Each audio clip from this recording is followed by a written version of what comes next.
అందరికీ నమస్కారం. రఘురామ్స్ గాంధీగిరి యూట్యూబ్ ఛానల్కి స్వాగతం, సుస్వాగతం. ఈరోజు మనం తీసుకున్నటువంటి అంశం, మనిషి సమస్యలు వచ్చినప్పుడు తన ఆలోచన ధోరణి ఎలా ఉండాలి అన్న దాని గురించి ఈరోజు మనం మాట్లాడదాం. ప్రతి మనిషి జీవితంలోనూ రకరకాలైనటువంటి సమస్యలు ఉంటాయి. ఆర్థికపరమైన సమస్యలు, ఆరోగ్యపరమైనటువంటి సమస్యలు, కుటుంబ సంబంధమైనటువంటి సమస్యలు, లేదా రిలేషన్స్కి, మానవ సంబంధాలకు సంబంధించినటువంటి సమస్యలు, ఇలా చాలా రకాలైనటువంటి సమస్యలు నిత్యం ప్రతి మనిషికి ఉంటాయి. ఒక సమస్య నుంచి మరొక సమస్యకి ప్రయాణమే జీవితం. అయితే ఈ సమస్యలు వచ్చినప్పుడు మనిషి నిబ్బరంగా ఉండగలిగి, ఆ సమస్యల్ని పరిష్కరించుకోగలిగినటువంటి సామర్థ్యాలను పెంచుకోగలిగి, ఏ రకమైనటువంటి అవకాశాలు ఉన్నాయో ఆ అవకాశాలని మనం తెలుసుకొని దాన్ని ఉపయోగించుకోగలిగితే ఆ సమస్యల నుంచి మనిషి బయటపడగలుగుతాడు. అయితే చాలామంది మనం చేసేటటువంటి తప్పు ఏంటంటే, ఆ సమస్యల్లోనే మనిషి ఉండిపోతాడు. దాని గురించి ఆలోచిస్తూ, ఆ సమస్య గురించి ఆలోచిస్తూ, దానివల్ల వస్తున్నటువంటి ఇబ్బందుల గురించి ఆలోచిస్తూ, అదే పనిగా బాధపడటం వల్ల ఆ సమస్యకి ఏ విధమైనటువంటి పరిష్కారం కూడా దొరకదు. మనిషి పాజిటివ్గా ఆలోచించడం నేర్చుకొని, ఆ పాజిటివ్ ఆలోచనలతో ఆ సమస్య నుంచి బయటికి వచ్చి, దానికి కావలసినటువంటి పరిష్కారాలు ఏమున్నాయి ఆ సమస్య పరిష్కారానికని వెతుక్కోగలిగితే అప్పుడు ఆ సమస్యకి పరిష్కారం దొరుకుతుంది. సమస్య గురించి అదే పనిగా ఆలోచించడాన్నే మనం నెగిటివ్ థింకింగ్ అని అంటాం. నువ్వు ఎంత ఆలోచించినా ఆ సమస్య గురించి ఏ విధమైనటువంటి పరిష్కారం కూడా దొరకదు. మనిషి సమస్య పరిష్కరించుకోవటానికి కావలసినటువంటి అవకాశాల గురించి ఆలోచించి, ఆ సమస్య పరిష్కారం గురించి ఆలోచించాలని అంటే మనకు ఒక మోటివేషన్ ఉండాలి. ఎలా ఉంటుంది ఆ మోటివేషను? ఈ సమస్య పరిష్కారం కనుక జరిగిపోతే భవిష్యత్తు ఎలా ఉంటుంది? ఫర్ ఎగ్జాంపుల్, ఈ ఆర్థికపరమైనటువంటి సమస్యలు ఉన్నాయి. ఈ ఆర్థికపరమైనటువంటి సమస్యలు తీరిపోతే నేను ఎంత ఫ్రీ అయిపోతానో అని ఆలోచించుకోగలిగితే ఒక మోటివేషన్ ఉంటుంది. అప్పుడు ఆ సమస్యను పరిష్కరించుకోవటానికి ఏ ఆప్షన్స్ ఉన్నాయి, ఏం చేస్తే ఈ సమస్య పరిష్కారం అవుతుంది, ఎవరి నుంచి సహాయం పొందితే ఈ సమస్య పరిష్కారం అవుతుంది, ఈ సమస్య పరిష్కారానికి నా దగ్గర ఉన్నటువంటి వనరులు ఏంటి, దాన్ని ఎలా మనం ఉపయోగించుకోగలిగితే ఈ సమస్య నుంచి బయటపడగలుగుతాం అనేటువంటి ఆలోచన మనిషికి వస్తుంది. అప్పుడు ఆ సమస్యకి పరిష్కారం అనేది దొరుకుతుంది. అందుకని మనం ఎప్పుడు కూడా కష్టం వచ్చినప్పుడు లేదా ఇబ్బంది వచ్చినప్పుడు జాగ్రత్తగా ఆలోచించుకోవడం అనేది నేర్చుకోండి. వాటి నుంచి బయటికి వచ్చి, సమస్య నుంచి బయటకు వచ్చి పాజిటివ్గా ఆలోచించుకొని, భవిష్యత్తును ఊహించుకొని, ఆ సమస్య తీరిపోతే జరిగేటటువంటి ఉపయోగాలు ఏంటి, ఏ విధమైనటువంటి ఆనందాన్ని నువ్వు పొందుతావు, లేదా ఏ విధమైనటువంటి గౌరవాన్ని నువ్వు పొందుతావు అనేటువంటిది మనం ఆలోచన చేసుకొని, అప్పుడు అవకాశాలను వెతుక్కొని దాంట్లో మంచి అవకాశం ఏదైతే ఉందో దాని నిర్ణయాన్ని మనం తీసుకోగలిగితే మనం సమస్యల నుంచి బయటపడతాం. అందుకని ఎక్కువగా సమస్యల గురించి ఆలోచించడం అనేది మానేయండి. ఏ మనిషి అయినా సరే ఏదైనా సాధించాలి అని అంటే ఆ సమస్యని పోరాటం ద్వారానే సాధించుకోగలుగుతాం. ఎలా పరిష్కరించుకోగలగలదో చూడండి. ప్రయత్నం చేయండి, నిరంతర ప్రయత్నం చేయండి ఈ సమస్య నుంచి పరిష్కరించుకోవడం ఎలా. మనం కూడా ఎవరైనా సమస్యల్లో ఉన్నప్పుడు ఆ సమస్య నుంచి బయటపడటానికి ఏ విధమైనటువంటి మార్గాలు ఉన్నాయో చెప్పేటటువంటి ప్రయత్నం చేయండి.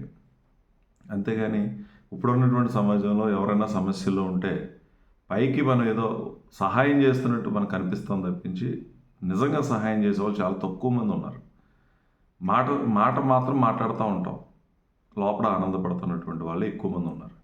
అందుకని ఎవరికైనా మనం సహాయం చేయాలి అని అంటే మాట సహాయం అయినా కూడా ఆ సమస్య పరిష్కారానికి మార్గాలు ఏంటో చూపించండి. ఈ ఇబ్బందుల నుంచి ఏ రకంగా బయటపడగలుగుతాం అనేటువంటి మార్గాలు ఏదైతే చెప్పండి. నేను చెప్తే వాడు వింటాడేంటి అనేటువంటిది పక్కన పెట్టండి. వినడం, వినకపోవడం ఎదుటి వ్యక్తికి సంబంధించినటువంటి అంశం. మంచిని చెప్పడం మనకు సంబంధించినటువంటి అంశం. సలహాలు ఇవ్వచ్చు, తప్పేం లేదు. అంటే అది ఉచిత సలహాలు ఇవన్నీ కూడా చాలామంది మాట్లాడుతూ ఉంటారు. కానీ ఒక్క విషయం మనం గుర్తుపెట్టుకోవాలి, ఎవరైనా బాగా బాధల్లో ఉన్నప్పుడు వాళ్ళ ఆలోచన చాలా తక్కువైపోతుంది అనమాట. ఆ బాధల గురించి ఆలోచించుకుంటారు తప్పించి పరిష్కార మార్గాల గురించి ఆలోచించుకోరు. మనం కూడా ఏ ఇంట్లోనైనా కష్టం వచ్చి లేదా ఎవరైనా భౌతికంగా దూరం అయిపోతే మనం వెళ్ళి ఏం చెప్తాం? ధైర్యంగా ఉండండి, ఏం పర్వాలేదు, మేమంతా ఉన్నాం, ఇవన్నీ సహజమే, ఇలాగే జరుగుతూ ఉంటుందని ఈ విధంగా మనం చెప్పి వాళ్ళని బయటికి తీసుకొచ్చే ప్రయత్నం చేస్తాం. అంటే వాస్తవం చెప్తాం, ఇవన్నీ మామూలే, మనిషి అనేటువంటి పుడతాడు పోతాడు అనేటువంటి విషయం చెప్పి దాంట్లోంచి బయటికి తీసుకొచ్చే ప్రయత్నం చేస్తాం. అలాగే ఏ సమస్యలైనా ఉన్నప్పుడు మనం ఆ సమస్యల్లో ఉండిపోయి వాళ్ళు బాధపడుతూ ఉంటారు కాబట్టి దానికి పరిష్కార మార్గాలను చెప్పేటటువంటి ప్రయత్నం చేస్తే వాళ్ళ ఆలోచన ధోరణి మారేటువంటి అవకాశం ఉంటుంది. ఎవరి సమస్యలను వాళ్ళే పరిష్కరించుకోవాలి, అందులో వేరే అనుమానం ఏమీ లేదు. కానీ ఆ పరిష్కరించుకోవటానికి మనం ఏదైనా చక్కటి సలహా ఇవ్వగలిగితే సలహాని ఇచ్చేటటువంటి ప్రయత్నం మనం చేయాలి. అది మనం చేయాల్సింది. అందుకని మనకి ఏదైనా సమస్యలు ఉంటే ఆ సమస్య నుంచి కొంచెం బయటకు వచ్చి పరిష్కారం గురించి ఆలోచించండి. సమస్య వల్ల పడుతున్నటువంటి బాధలు ఇప్పుడు ఎలాగ తీరవు, ఆ బాధలు అలాగే ఉంటాయి. ఆ బాధల్ని మనిషి ఖచ్చితంగా అనుభవించాల్సిందే, అందులో అనుమానం లేదు. కానీ అనుభవిస్తూ కూర్చుంటే ఆ సమస్య పరిష్కారం దొరకదు. బయటకు వచ్చి పరిష్కార మార్గాలు ఏమున్నాయో అన్వేషించుకుని ఎవరైనా మనకు కావాల్సినటువంటి మిత్రులు, శ్రేయాభిలాషులు, బంధువులు నీకు నిజమైనటువంటి సహాయం చేస్తారని నీకు అనిపిస్తే వాళ్ళతో నీ కష్టం చెప్పుకొని ఏ రకమైనటువంటి పరిష్కార మార్గాలు ఉన్నాయో అన్వేషించుకొని ఆ విధమైనటువంటి ప్రయత్నం చేస్తే ఖచ్చితంగా మనం ఆ సమస్య నుంచి బయటపడగలుగుతాం. కాబట్టి ఈ ప్రాక్టీస్ అనేది మనం చేయండి. ఎందుకంటే నిరంతరం మనం ఇది చేస్తూనే ఉండాలి. ఎందుకంటే సమస్యలు అనేది జీవితంలో సర్వసాధారణమైనటువంటి అంశాలు. ఒక సమస్య తీరిన వెంటనే మరొక సమస్య పుట్టుకొస్తూ ఉంటుంది. అదే జీవితం. అలా ఉంటేనే సుఖం అంటే ఏంటో తెలుస్తుంది, ఆనందం అంటే ఏంటో, సంతోషం అంటే ఏంటో మనిషికి తెలిసేది. ఎప్పుడూ సుఖం ఉన్నా సరే బోరింగ్గానే ఉంటుంది. ఇప్పుడు కష్టాలే కష్టాలని ఎలా అయితే బాధపడుతున్నావో నిజంగా సుఖాలు ఉన్నా కూడా ఆ విధమైనటువంటి పరిస్థితుల్లోనే ఉంటారు.